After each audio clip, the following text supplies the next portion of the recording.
Hi guys, well this is actually quite interesting. We have a barcode with a clan tag going up against, I am Adele.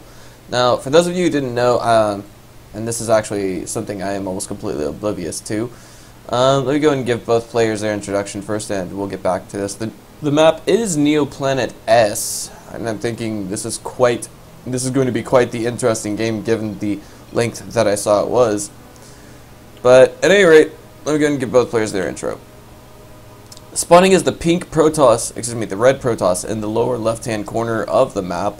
You know, he's been all over the planet to compete at various events. I give you none other than Adeltoss. In the upper right-hand corner, spawning is our Zerg in the blue trunks. I'm not entirely sure just who he is, but he is a GM level player. His name leaves us all the more mystified. I'm just going to call him Barcode.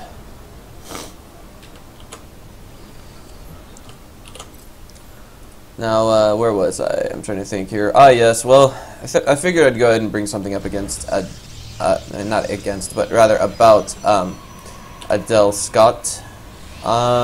He's actually, you know, I mean, back in the day I thought his name was Adeltoss, but that's what happens when you have a guy with an extremely similar name by the name of Adeltoss casting for MLG. This looks like it could be a one-gate expo, and given the details of the map, like especially the very small gap here, as opposed to other maps, I would say this is a rather viable opening for Adeltoss, but at the same time I think this is rather risky. He's actually going to put a pylon right down here. I'm thinking maybe, just maybe, something about this is just screaming second gas before Expo. But we're going to wait and see just where things go from here. I don't want to call things out. No, Cybernetics Core first out here. This is typically a dangerous thing versus Zerg.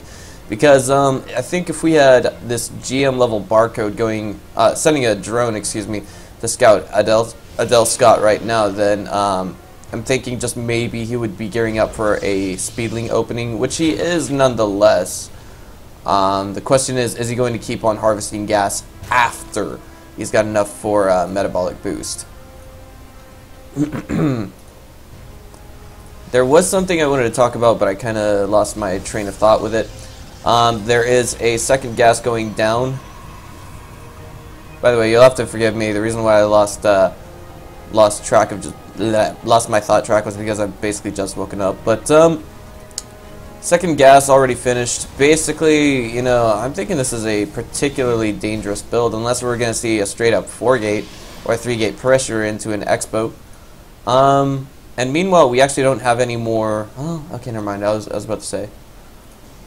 I almost made a mistake in calling that out. I thought, you know, I saw a hatchery here with no drones on it. I'm thinking to myself, uh-oh. So what exactly is going to happen here? Here we go. Finally, the second Nexus going down for Adeltoss. And I was just worried, is this game going to actually end kind of short? I know the replay was a little bit lengthy. I don't want to give away too many details, but I can tell you guys when this ends. And interestingly enough, we have, okay, one gate, Cybernetics Core Expo into a Stargate. I will say this, in many ZVP matchups, the new metagame with a lot of replays that I've downloaded seems to be going Stargate at some point or another, be it through a Forge Fast Expand opener or, what's the word I'm looking for? Be it through a Forge Fast Expand opener or an opener similar to this one. I actually thought we were going to see a Robo Bay because of the time that we saw the gas going down. It wouldn't have surprised me. But I did call that out wrong. So, do forgive me, guys.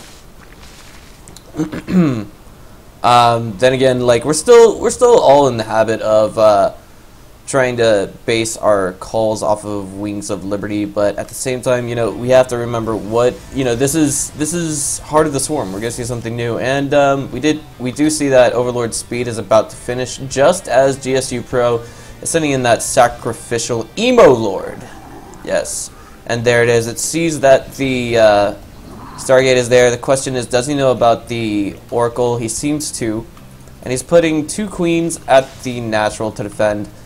He's got a third one up in the main. I think it would definitely be worth Adeltoss's time to actually just send that Oracle directly to the not the natural, but the main to attack. And if he wastes any time, he's actually not going to get any drone kills out of it. The Spore Crawler almost finished, and it looks like this guy got shut down.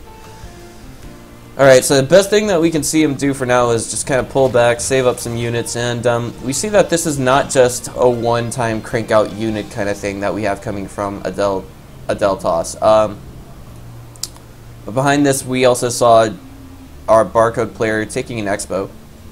And the main seems to be kind of oversaturated with drones, the natural only slightly, so once the third finishes up, we can see him pull like 5 workers off of the main and natural altogether.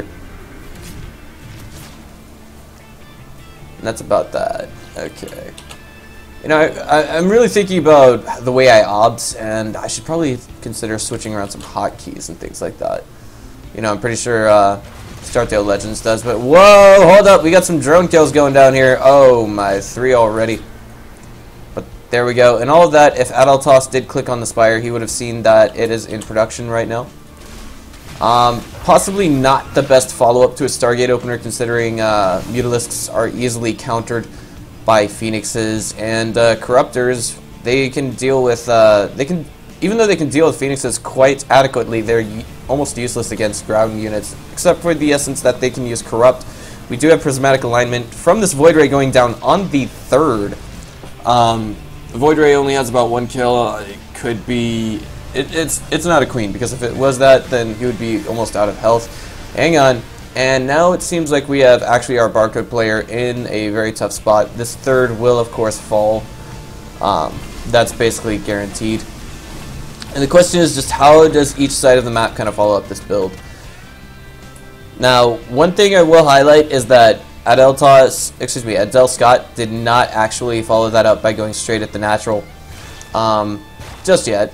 He's trying to build up forces. As you will notice, everything that he has here presently would suck against a huge pack of mutas. The Spire's finished, no upgrades, no flying units in production, but we do have a lot of Hydras and some Queens down here. Interesting tech switch from Barcode. I think a lot of mutas would have simply sufficed it, would have simply helped him to deal with that, but there we go. Of course, that's kind of a hero-ish Oracle, if you will. I say hero-ish, but wow, did he actually go in and see this? Oh my god.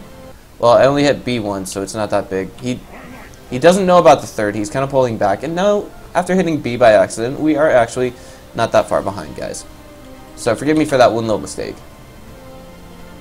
I actually meant to hit V, but it's right next to B, so yeah.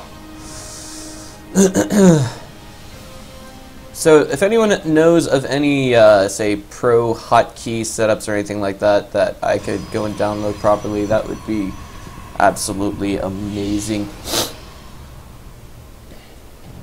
But personally, if I were to rearrange all of mine, I wouldn't know what to do. And there we go. That's a lot of zealots in the mix. I want to say what could definitely help out Barcode right now is possibly getting burrowed banelings into the mix.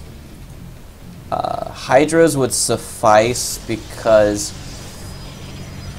the sentries would have to throw down force fields, and if they actually threw them down in the wrong method, which at this level of play would be very difficult to see such a critical mistake from either player. You know, it would just be, I don't know, it would just work out so much better in favor of Zerg if he threw the Colossi, or not the Colossi, but the force fields down in the wrong direction. And so far we have a classical build coming from, I'm going to say GSUPro. That is to say, we have Hydras, Lings, and now Mutas coming into the mix.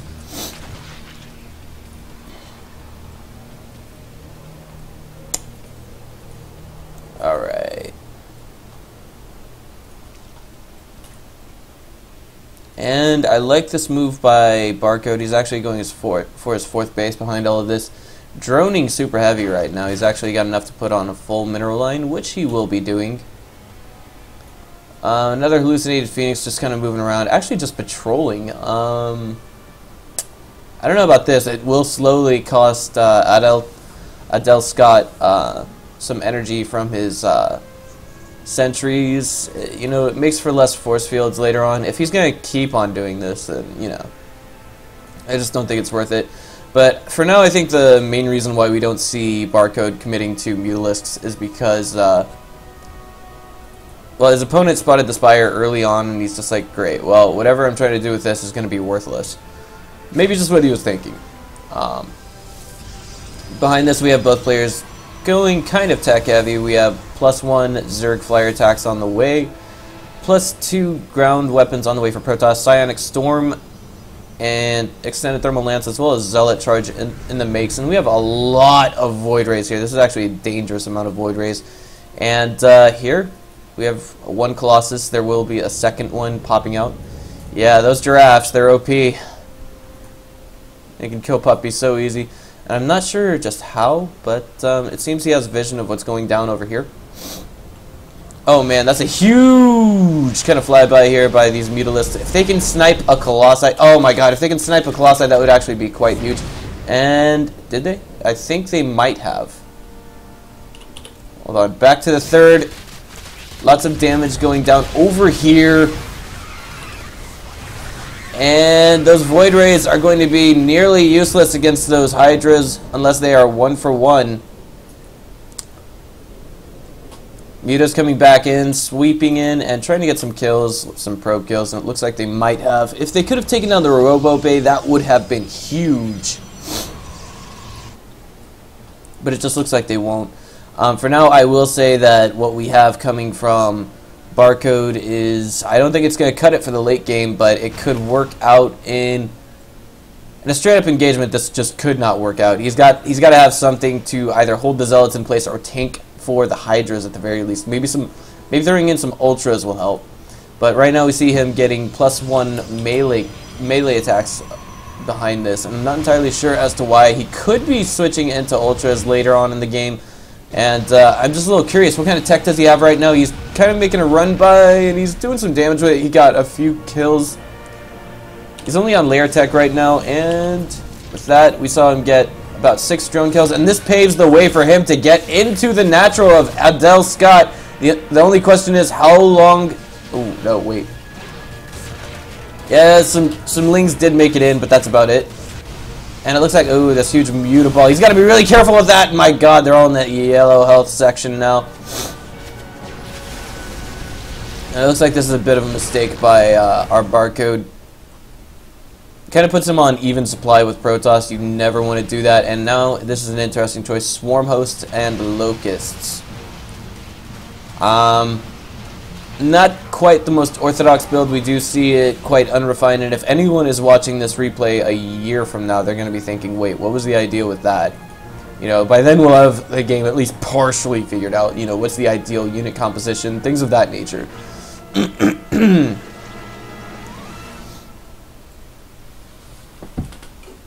People are just going to kind of look back on this and kind of laugh at it, but yeah, just what I'm thinking.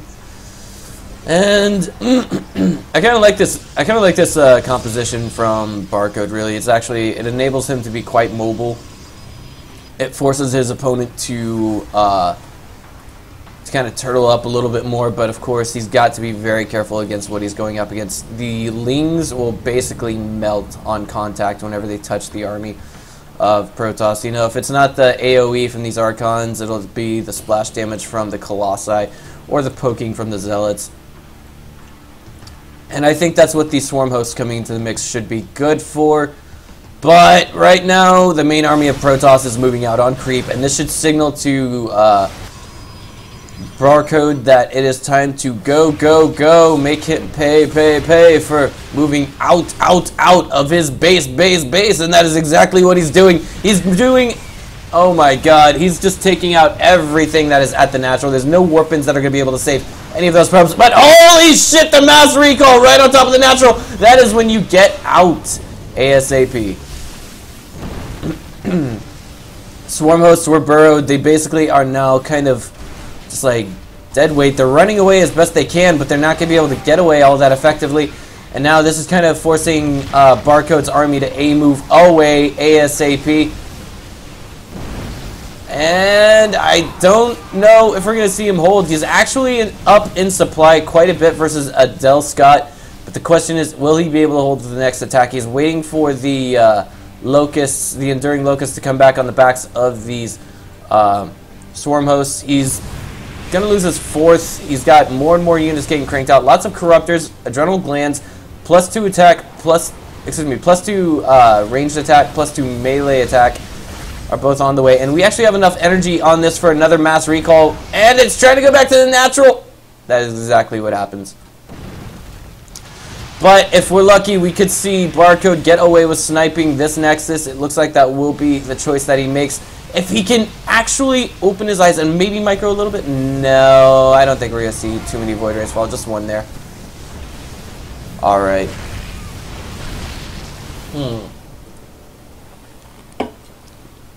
And now we see a starving, unhappy Adeltoss trying to come back in for the kill. It's 140 supply to 200. And it looks like he is elected to back off. And this is exactly how we should be using swarm hosts. I have just now figured it out. This is like, I don't know, this is almost like using pawns. And these are the very lowest units in the game that you can do it with. It forces your opponent to go in the opposite direction unless they actually want to attack you. But, yeah. There's only one flaw with this expo, in my opinion, and that would have to be there's no detection there for Zerg. So maybe 1 or 2 Spore Crawlers would be okay, not entirely out of the question. But if all of the Void Rays in Adeltoss's composition were to go to that top left expo, he'd be in a lot of trouble. But there's all the Zealots and other Archons, and 1 Colossi back there to outrange all the Spine Crawlers. But I think with what we have here from... Ooh, never mind. The High Templars. They make you think twice. Alright.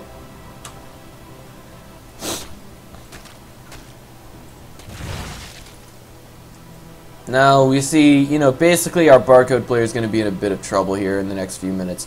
If he can't get another expo up and running, he's going to have to... yeah, he's going to have to basically go with an all-in, but it looks like he's got this one, the bottom right, what was originally going to be his third, is now back up and running completely untapped. So he's got resources that can come off of that for a while. He's going to need static defenses to hold that. And I wouldn't mind re-expoing back to this spot in his shoes because he's actually floating quite a bit of cash. And, if nothing else, the 3 extra larvae that you get from that hatch will definitely help you out. I want to say the only detriment to this current composition for Barcode is his mutas. They're gonna, they're not really good against Archons, and that's what's all right here. And this is not the best engagement for Zerg. He's actually kind of throwing away his army just a bit here, but it's all right. He immediately remaxes because of how many resources he was floating. And if you just look at the income right now, it seems like both sides of the map are willing to trade their armies, and that is exactly what we see happening here. The main, we got a bunch of stalkers here going for the hive. They take it down, but right now it's 118 supply for Adeltoss versus 195 of Barcode, and his natural is going dry. His main has been dry for a while. 14 probes there. And he's lost his 4th base like for the 2nd time already. And eventually this will force him into a position where he will have to distance mine. And if he can't hold that position, he's gonna, he's basically gonna lose this game. And we've still got how long have these swarm hosts been here for? Wow, I mean, they just keep moving on to what's there. And this is what's left of the main army of Adeltoss. 66 supply to 153 of his opponent. Time Warp going down. That's actually not what you want to be. You do not want to use Time Warp on Locust. He unfortunately did. That is a lot of storms going down, and now we see Barcode is forced to back off with nothing but a bunch of orange health flying units and yellow health Ultralisks. Now, I do believe if it's any player that can actually turn this game around, it would have to be Adeltoss, but let's just wait and see what he does. you know, all of these full health Protoss units. The High Templar is basically out of energy. I don't know what he's going to do. He's pulling probes off the line. He's like, great, this is what I have to do now. And now he's forcing the probes to basically tank for him. His natural is almost completely completely mine dry. So I can't really blame him. Storm's going down, trying to take down the locusts, but right now we have to see him attack, and that's just not what we're seeing right now. Here we go. Looks like this could be the forced engagement. Oh, more storms going out, but the rapid regen, health regen mutas are actually going to be just fine in a matter of moments. And the question is, does he have any more storms? He does. They're going down. He's trying his best to take down these mutas, and it's just not working out. The Ultralisks are getting a full surround. Archons are being morphed right now, but it looks like they will not finish in time. And there it is, the GG. Well played by Adeltoss. Now, if you guys liked what you saw here today, just go ahead and click on the subscribe button. I need a lot of followers. I need a lot of publicity. And I just need to get out of catering the Chinese and Taiwan scene for just a few moments and get some support from people in America who like to watch esports. Anyway, I'll catch you guys later. This has been Breaker. I'll see you guys next time.